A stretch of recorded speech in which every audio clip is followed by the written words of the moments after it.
Hay un lugar en la Tierra donde los médicos siempre han asumido que el cuerpo humano simplemente no puede vivir, ni por una temporada, ni de forma permanente. El aire allí contiene apenas la mitad del oxígeno al que tus pulmones están acostumbrados. Y sin embargo, en la ladera de una montaña debajo de un glaciar que los lugareños llaman la Bella Durmiente, aproximadamente 30.000 personas se despiertan esta mañana exactamente en ese lugar, hirviendo agua que nunca llega a hervir por completo, respirando un aire que nunca llena del todo sus pulmones, haciéndolo de nuevo, de la misma manera que lo han hecho cada día durante años. Pasemos a mirar más de cerca.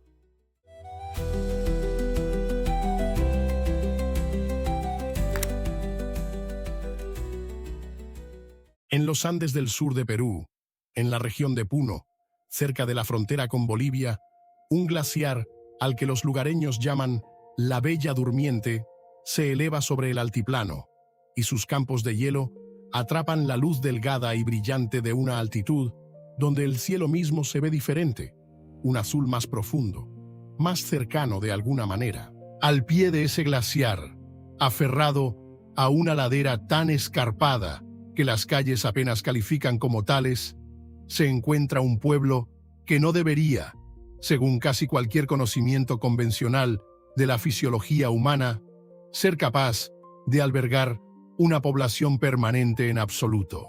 Su nombre es La Rinconada y se encuentra a unos 5.100 metros sobre el nivel del mar, casi 3,5 millas hacia el cielo, lo suficientemente alto como para que el aire aquí contenga solo la mitad del oxígeno disponible al nivel del mar. Durante la mayor parte del siglo XX, esto no era un pueblo en absoluto, sino un campamento minero estacional, ocupado solo cuando los buscadores de oro hacían la difícil subida desde el valle, trabajaban en cualquier concesión que pudieran encontrar y volvían a bajar antes de que la altitud, el frío o la simple mala suerte se cobraran su precio. Lo que lo cambió todo no fue un descubrimiento. El oro de aquí se conocía desde hacía décadas. Lo que cambió fue el precio. Entre 2001 y 2009, el precio mundial del oro subió más de un 200%, y la noticia de esa subida llegó exactamente al tipo de comunidades de los Andes y de más allá, para las cuales una sola temporada de éxito en las minas podía significar más dinero que una década de trabajo en cualquier otro lugar. Las familias empezaron a llegar detrás de los mineros. Luego, las familias empezaron a quedarse. Un campamento que albergaba a unos pocos cientos de trabajadores transitorios a comienzos del milenio se convirtió, en menos de una década, en un asentamiento real, por informal y precario que fuera, hogar de decenas de miles de residentes permanentes, a una altitud que ninguna población comparable había mantenido jamás. Hoy en día, dependiendo de qué recuento se crea, en La Rinconada viven entre 30 y 70.000 personas. La propia informalidad del pueblo es parte de la razón por la cual nadie, ni siquiera el gobierno peruano, puede indicar la cifra con verdadera confianza. Lo que es seguro es esto: se trata, por cualquier definición aceptada, del asentamiento humano permanente más alto en toda la superficie de este planeta.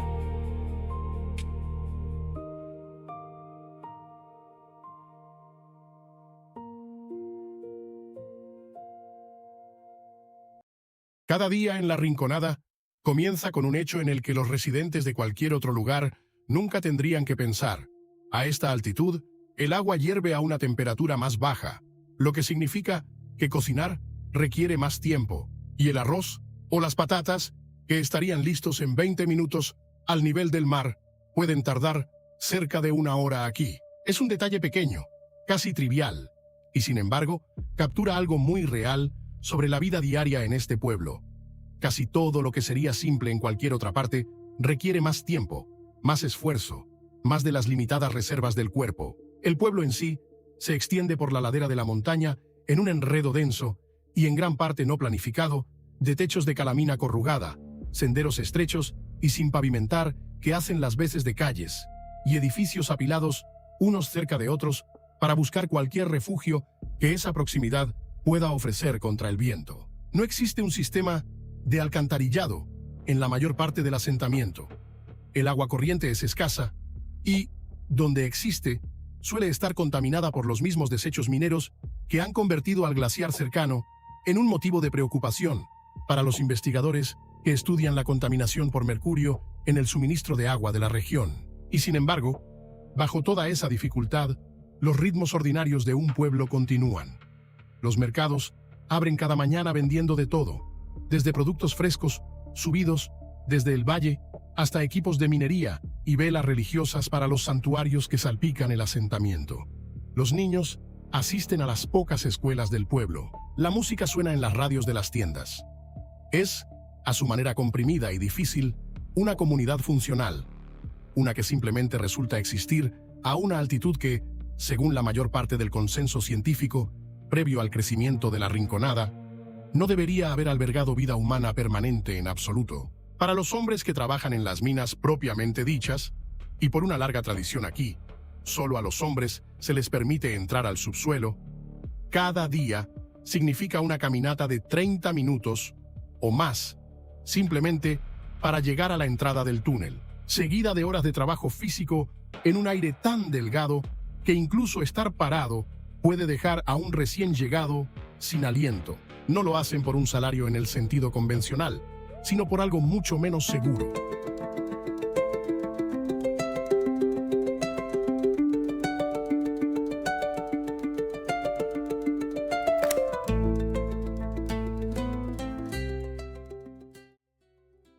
El sistema económico que rige casi todo el trabajo minero en la Rinconada se llama cachorreo y es, incluso para los estándares de las economías informales de otras partes del mundo, un acuerdo extraordinario. Bajo este sistema, un minero trabaja durante 30 días consecutivos sin recibir salario alguno. En el día 31, y solo ese día, se le permite conservar cualquier roca con contenido de oro que él personalmente pueda cargar fuera de la mina sobre su propia espalda. Suena, descrito claramente, como algo casi imposible de aceptar.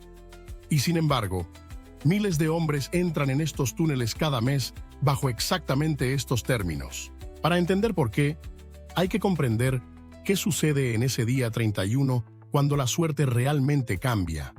Porque cuando cambia, no cambia un poco. Se sabe que un solo día excepcional de cachorreo, en raras ocasiones, le ha dado a un minero más oro en bruto de lo que podría ganar en años de trabajo asalariado convencional en cualquier otro lugar disponible para él.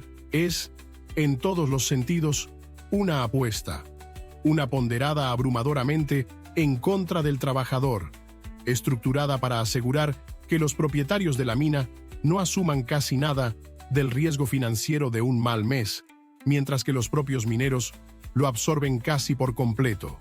Pero para los hombres que llegan desde algunas de las regiones rurales más pobres de Perú y de los países vecinos, con realmente pocas vías alternativas para obtener ingresos significativos, la aritmética de un día ocasional que cambia la vida ha demostrado durante 2 décadas consecutivas ser más convincente que la casi certeza de los 30 días no remunerados que le preceden. Es este único mecanismo económico, más que cualquier otro factor, lo que explica casi todo lo demás sobre la Rinconada.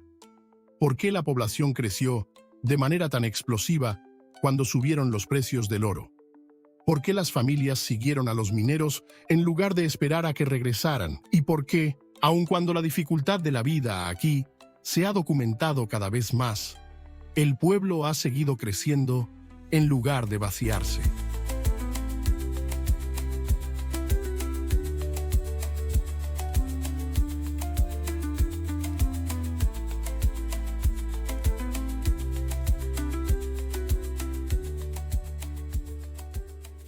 Debido a que la promesa del cachorreo ha atraído a tanta gente a una vida sostenida a una altitud para la cual el cuerpo humano nunca fue diseñado, debido a eso, la Rinconada se ha convertido en una especie de caso de estudio no planificado ni intencionado sobre los límites exteriores de la adaptación fisiológica humana. Los investigadores que han estudiado a los mineros que viven durante años a más de 5.000 metros han documentado un conjunto de afecciones superpuestas que rara vez se ven concentradas en una sola población en ningún otro lugar. El mal de montaña crónico, en el que la sangre del cuerpo se espesa con un exceso de glóbulos rojos que se esfuerzan por transportar suficiente oxígeno. Daño pulmonar por el fino polvo de sílice inherente al propio trabajo minero. Y en muchos casos, efectos neurológicos relacionados con el mercurio, que todavía se utiliza de forma informal en el proceso de extracción de oro a pesar de su toxicidad bien documentada. Due a esa combinación de altitud, mano de obra y práctica industrial informal, las cifras de esperanza de vida citadas para los mineros de la Rinconada se sitúan drásticamente por debajo del promedio nacional peruano, comúnmente citadas en el rango de 30 a 37 años para los hombres que pasan su vida laboral en los túneles, aunque las cifras precisas son difíciles de verificar debido al registro informal del pueblo. El asentamiento cuenta, hasta la fecha, con una sola pequeña clínica médica para atender a una población que puede contarse por decenas de miles.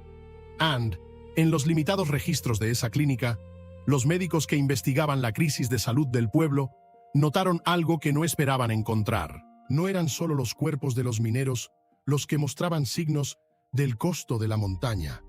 Era casi todo el mundo en el pueblo, incluidos niños que nunca habían pisado el subsuelo. Y la razón de ello dice tanto sobre en lo que se ha convertido este pueblo como cualquier cosa que suceda dentro de la propia mina. Debido a la naturaleza informal y en gran medida no regulada del procesamiento de oro en la zona, el mercurio utilizado para separar el oro del mineral, que luego a menudo se desecha sin ninguna contención significativa, la contaminación se ha extendido mucho más allá de la mina misma, hacia el agua, el suelo y finalmente hacia los cuerpos de los residentes que nunca eligieron la minería como medio de vida. Debido a esa misma falta de gobernanza formal, la Rinconada también ha luchado a lo largo de 2 décadas de rápido crecimiento, con altas tasas de criminalidad y, según informes documentados, de explotación dirigida a algunos de los residentes más vulnerables del pueblo. La razón por la cual el asentamiento, en los medios de comunicación en español, a veces ha sido descrito sin rodeos como la ciudad sin ley de Perú.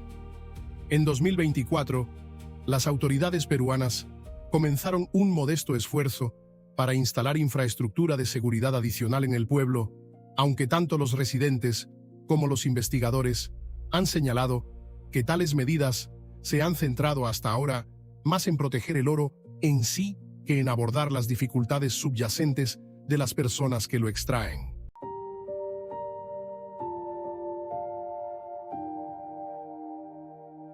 Y sin embargo, por cada relato de las dificultades de la Rinconada, y hay muchos, minuciosamente documentados por investigadores, periodistas y el propio gobierno peruano, quedan decenas de miles de personas que han construido, deliberadamente y a menudo a través de múltiples generaciones, una vida real en esta ladera de la montaña, en lugar de una parada temporal en el camino hacia un lugar más fácil. Las familias aquí mantienen pequeñas tiendas, dirigen el transporte informal entre la Rinconada y los pueblos del Valle de Abajo, crían niños que asisten a las escuelas del asentamiento y en número creciente se van para continuar su educación en otros lugares mientras sus padres se quedan. La vida religiosa es visible en todo el pueblo. Pequeños santuarios, velas e imágenes colocadas en los escaparates y portales, un hilo de fe silencioso y constante que recorre un lugar que ofrece a sus residentes muy pocas garantías más. Los mineros exitosos, cuando su suerte dura lo suficiente, a menudo mantienen una segunda casa en Juliaca o en otra ciudad de menor altitud, un lugar donde el agua corriente funciona normalmente y el aire contiene un oxígeno por el que el cuerpo no tiene que luchar, mientras continúan trabajando en las minas de arriba. Es un patrón que revela algo importante sobre cómo los propios residentes entienden este lugar, no necesariamente como un hogar permanente en el sentido sentimental, sino como una propuesta económica que se soporta, año tras año, por el bien de un futuro construido en otra parte. Y sin embargo, para la mayoría que nunca acumula lo suficiente para irse, la Rinconada se convierte, gradualmente y por las circunstancias más que por una elección romántica, exactamente en ese hogar permanente de todos modos.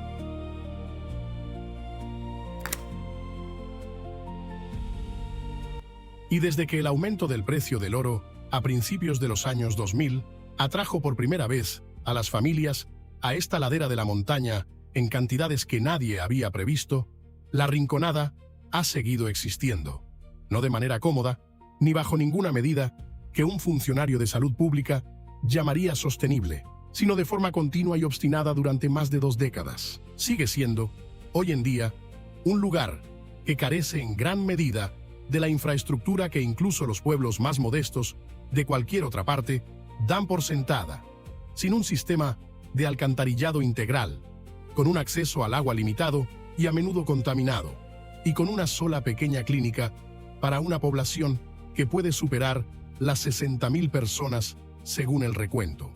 Y sin embargo, también sigue siendo, inconfundiblemente, un pueblo, con mercados, hogares, familias, fe y una economía que, por brutales que sean sus engranajes subyacentes, continúa atrayendo a nuevos recién llegados cada año, quienes suben por los mismos senderos empinados, por la misma promesa incierta que atrajo a los primeros buscadores de oro hace generaciones. Los científicos continúan estudiando a la población de la Rinconada menos como una historia de advertencia y más como una auténtica anomalía. Una comunidad que, en efecto, ha obligado a los investigadores médicos a revisar sus suposiciones sobre el límite exterior de dónde y qué tan permanentemente puede adaptarse el cuerpo humano.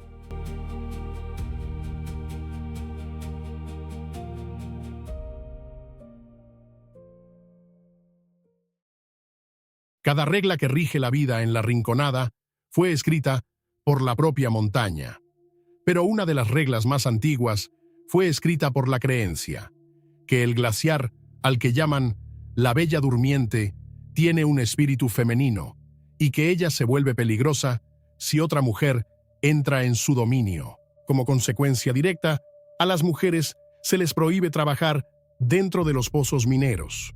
Lo que esto ha producido en su lugar es una segunda economía completamente separada, construida por las mujeres que los túneles excluyen. Se les llama payaqueras, y su trabajo comienza en la superficie, trepando sobre acumulaciones de roca suelta e inestable, para clasificar lo que los mineros ya han desechado. Una buena semana podría reportar a una payaquera 1 o 2 gramos de oro.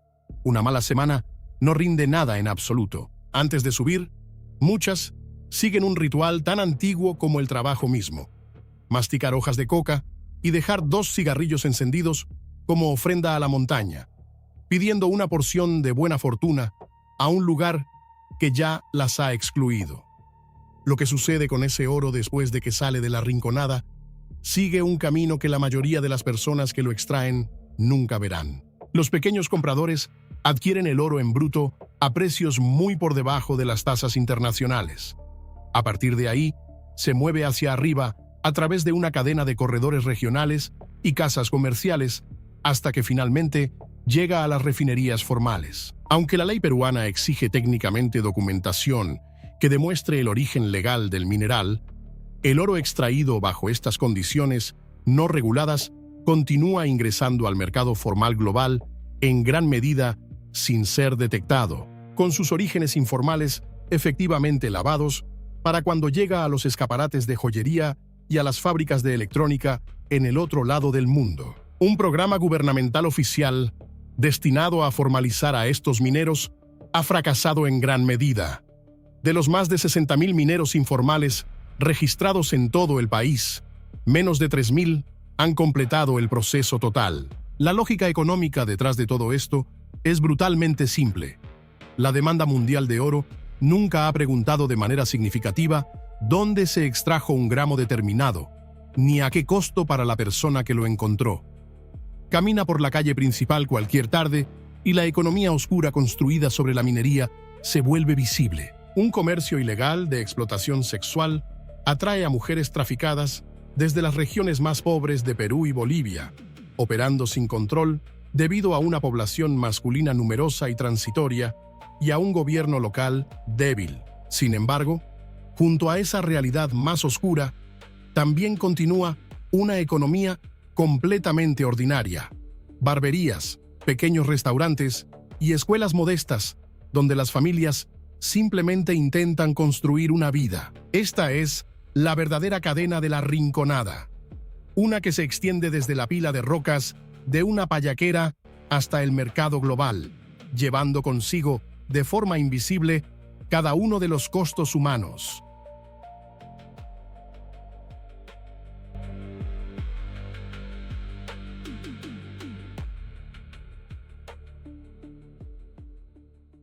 Sería bastante simple contar la historia de la Rinconada como una historia sobre la altitud, sobre los pulmones, la sangre y el límite exterior de lo que el cuerpo humano puede soportar físicamente.